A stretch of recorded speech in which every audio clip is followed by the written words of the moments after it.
Hey guys, Tough Thumbs here. So, tonight is going to be quite an interesting episode of the Sam and Jeff show. Tonight is Sam's very last night here, forever. That's not true. Forever. He's been saying that all day. It's like he wants to kick me out. I want to come back soon. So, this is Sam's last night for quite some time. We're celebrating. And to celebrate, we decided to make a folder with Sam. And we're probably going to be up till like 6 in the morning. Probably going to be up till I leave in the morning. We figure we'll just go out on a note of absolute hatred for each other. Yep. And it's going to be frustrating but awesome at the same time. And it probably won't work. It will work. It'll work. But first, I'm going to do this real quick for L. Marshall. He gave me a call about doing some bolsters. So I just show him how I do it. So first off, anybody, this isn't just for L. Marshall, for anybody else.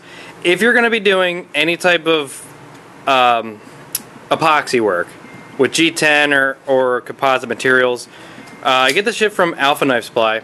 It's called G-Flex, 2-part epoxy. It takes about 24 to 38 hours to dry, depending on the temperature. This stuff, it's expensive for all of it, but I literally have bought this like 3 years ago. Wow. And they're still almost completely full. I mean, this will last you forever, guys. I used it a lot, actually. Yeah, it's good stuff. It gives you a little bit of flex, hence the name G-Flex, plus it's a hell of an epoxy. You can also use JB Weld, that's good too, but I highly recommend that. So, real quick, if I can explain this in a way that makes any sense, when I do bolsters, say with basically G10, or carbon fiber and G10, or even titanium and G10, I don't know, here's what I would do, okay? So you got your fixed blade, please ignore the fixed blade, this is kind of a work in progress. Alright, so here's the scales. So basically what I do is I get the liner material. Now the colors are just colors, whatever, I just grab them. I like to get the, what's the size of this? Point? It's probably a 16th. Yeah. It's pretty thin, but it's enough to like be pretty solid. Yeah, I mean, it's not enough to be an actual scale, but it's not that paper thin .006 stuff. So take this, rough up the surface a lot. Basically what you want to do is you want to make a sheet of G10. So what you do is you take the factory G10, right?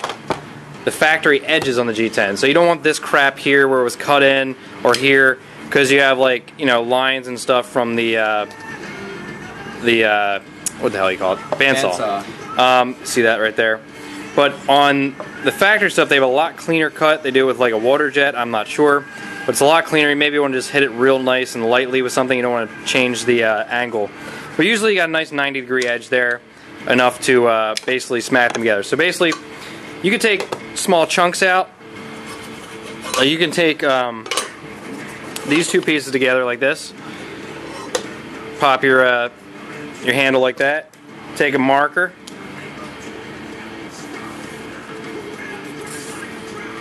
Now the difficult part is just tell Joanne that I'll be done in a second. Okay.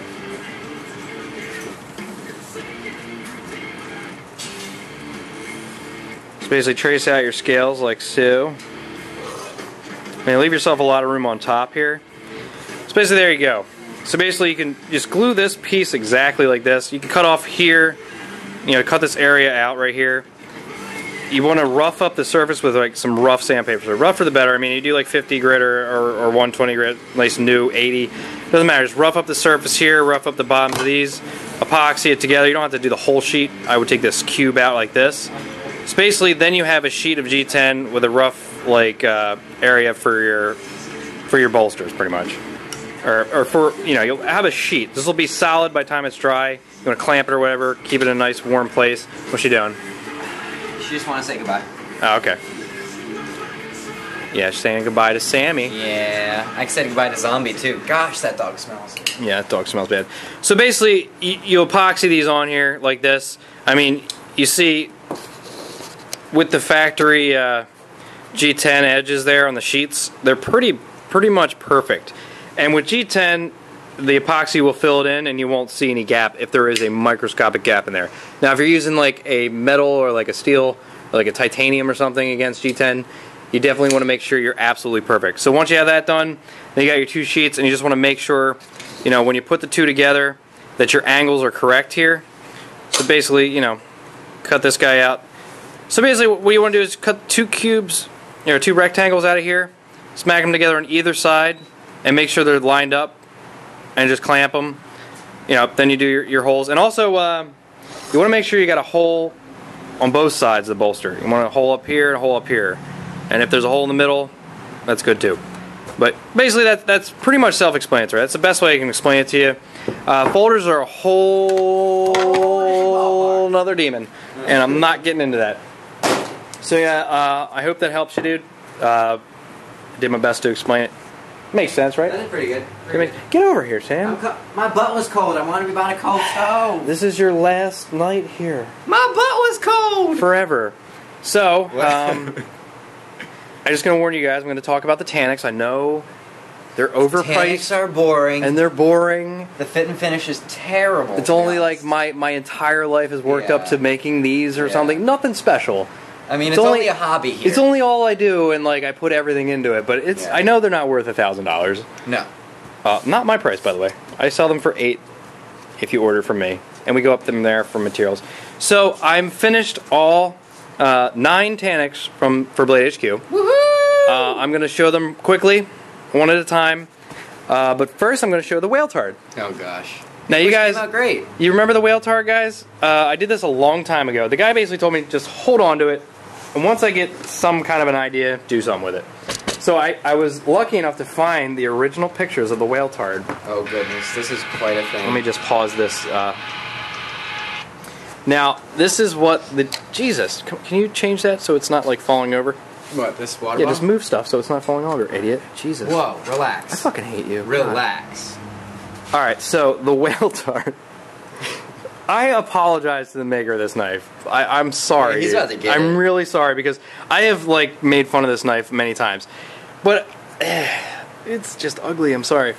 This is how I got the knife. It's the ugliest knife I've ever I mean, this seen. knife locked perfectly and action is beautiful, but I mean, it is just, oh man, it was hideous. It's a knife poop.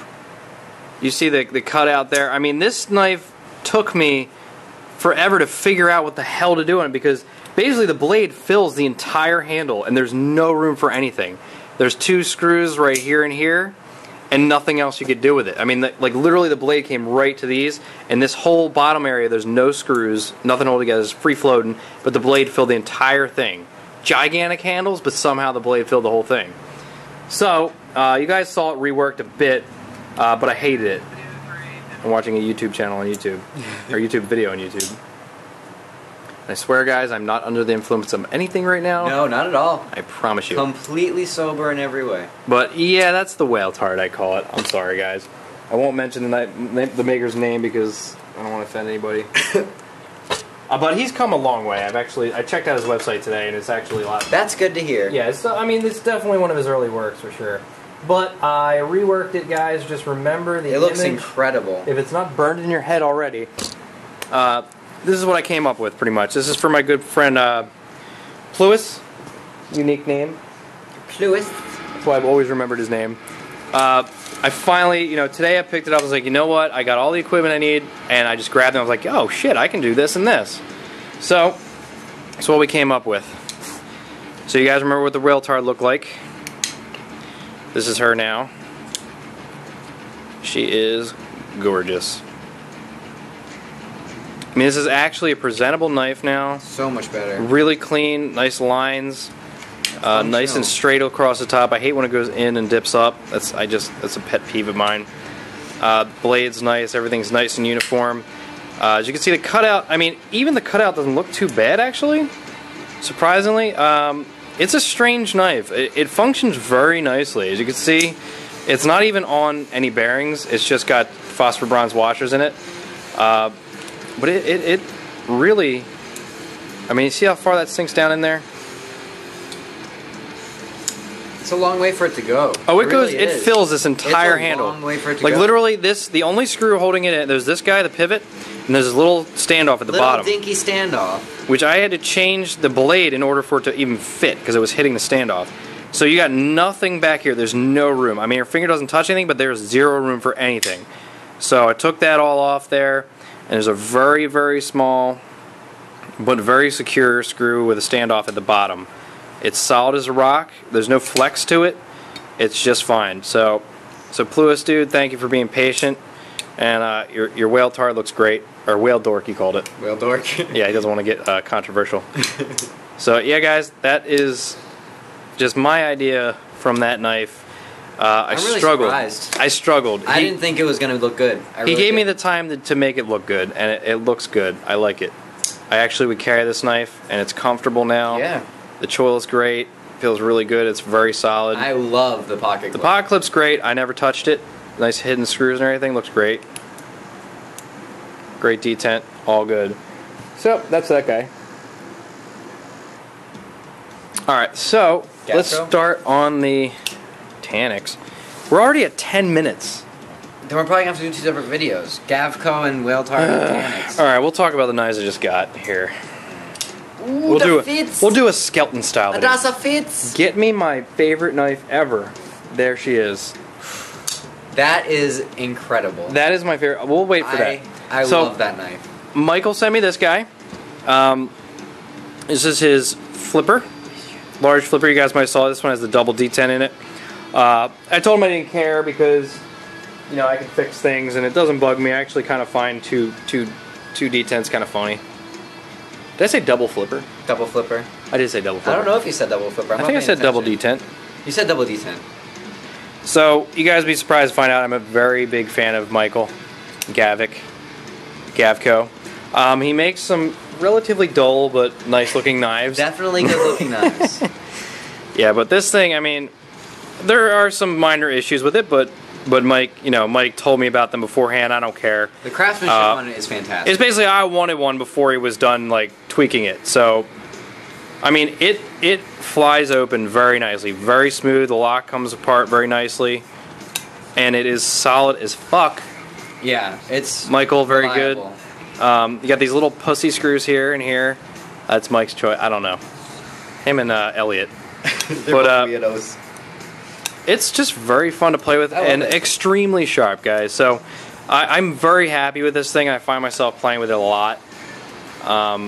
So I definitely think it's awesome, guys. I mean, it's so very slim and it's light. very EDC friendly. I mean, it is super slim, super sharp, and super solid. What so is it, 4 inches? 3.7, something like that? It's big. It's 3.7. He measures all his blade lengths by his arm. And he gets in fantasy mode with the Spartans. Yeah, guys. So that is the Gavco EDC flipper, large, awesome. It'd probably be reworked, guys. I'm probably gonna get scales. I want them thicker so I can do some stuff to them. What would you do to them? I like it so much. Pretty much, I was like, you know what? I want to get one that's like perfect because this one had some issues, and I was like just a prototype. I was being basically impatient. I was like, send it to me, send it to me. Because I really like his knives. The small one he has too, my little EDC, I absolutely love it. That's one of my favorite knives, honestly. Yeah, I carried it when I was getting married, just so I could, you know, pretend that I was really marrying Mike. Cause that's my secret fantasy. I understand. Here's my Fitz here. I'll show you my favorite knife here in a minute. This is Andy Fitz. You guys probably don't know who he is. He is not a full-time knife maker, but when he does make knives, they are absolutely fantastic. It's funny because the guy who sent me this one actually sent me a Fitz as well. This is a long time ago, and he wanted me to put an over travel on it. Speaking of over travel, yeah, that one goes over, but does not stay. It's bizarre. It's magic titanium. I saw this guy, I made a trade for it, and I love it just as much as the other one I had here as a pimp job. I don't know the steel. I love the clip. Look at that gigantic fat clip. That is a new grail of mine. I love that knife so much. The thing about this knife that's amazing is a perfect detent, and the action is better than most knives that are on bearings, and it is just on nylon washers. Tiny little nylon washers. And you can't keep that thing shut. It is fantastic. Fan-frickin-tastic. Yeah, this guy's part-time. He's like a Brad Blunt, just a psychotic knife maker that pretends that he doesn't do it full-time. But makes incredible Make the most stuff. perfect knives out there. So that is the Fitz, guys. Definitely recommend any Fitz knife. Everyone I've seen has been perfect fit and finish. Action, everything's perfect. So now on to my favorite, and Elliot. You know what? Elliot has sent me this knife before. And there was things I didn't like about it. I had a bit of an issue with it. I think he was playing a cruel joke on me. He had to have been. Sorry, I'm drinking my summer favorite. Summer's over though. Angry Orchard's delicious. Come on, it's still cider season. Yeah, it's a cider season. So now Elliot sent me a Pretium. I just wanted a regular Pretium. So he sends me this crazy like spear point, like tiny blade on gigantic handles with a brick wall. And there were some problems with it. And I was just like, hey man, like, you know, What the heck? if you're getting the Tannic, you gotta step your game up, bro. No, I'm kidding. But I nicely was like, can you do this and this? And he was like, sure, dude. And I'm like, all right, cool. There were guns involved. So I sent it back with the Tannic, and he made me this, and I could not be more impressed. I'm really jealous. Now, I modified it a bit. So everything on this side is factory, or not factory, Elliott-tized, Ferrum Forge. The blade is absolutely beautiful. It's a nice Wharncliffe sheep's foot. It's got a bit of a belly to it. It's not straight. Really nice choil. Very comfortable in all positions here. Pot clip is awesome. Really nice lock. Super, super, super, super smooth. Detent's amazing. Just whips open. Solid as a rock. It's one of the best flippers. Yeah. Now, Elliot, I was a little bit afraid that Elliot would get upset with me. I'm a very simple guy. And the pattern was cool. And I know he put a lot of work into it. But impressive work. Sam forced me to do it. Yep, I took a bodega and put it between his ribs and told him to do it. So I took the pattern off and concealed carried it because it's my favorite thing, because I absolutely love this knife, and the only thing that was bugging me was I'm just not a pattern guy as far as that pattern went. Me neither it was really impressive and a lot of people liked it, and I'm a bit ashamed of myself and I felt a little guilty. I talked to what's his name? Elliot. Elliot. Yeah, that guy. At Frame Forge. Frame Forge. Frame Forge. This is his Praetorian tie. Pretium. He's the Pretium. Okay, back on track. My impressiveness is not as good looking as his. That was the most epic shot ever. Yeah? Yeah. So, the Pretium, modified Pretium, I don't know. Concealed carried it, love it or hate it. I absolutely, highly recommend this. Yeah. I love the shit out of it. It's It has not left my pocket. I've gotten the Fitz, I got the Gavco, I got a custom Strider all this week, and this one is not left my pocket. This is the only thing that's been able to kick my Tannic out of my pocket, because I absolutely love the maker, and I absolutely love the knife. So it's the guys, Wharncliffe, Jeff. It'll get you every time. All you got to do is just piss him off a lot and criticize his knives a lot, and he'll make you some really cool shit. Just kidding. Yeah, guys, this is Be a little passive-aggressive in your criticism, and you'll do it. Yeah, it's got the nice pattern on the back here. I kept it. I like the clip like that. It looks sweet. It's awesome. Thank you, Elliot. I absolutely love this thing. This is what I was expecting from the beginning. So, all right, guys. So I'm going to do a Blade HQ Tannic video in a couple minutes after this one's uploaded. L. Marshall, I hope that helped you. And yeah. Gonna miss that guy. You better. Don't do it. I knew you were gonna. Yeah, let me cut that off for you. Let me just give it What you got in your pocket there? I got this still got in my pocket. Oh man. Don't disrespect. Yeah, we do another freaking knife in your pocket tomorrow morning. That's right. All right, guys. Peace.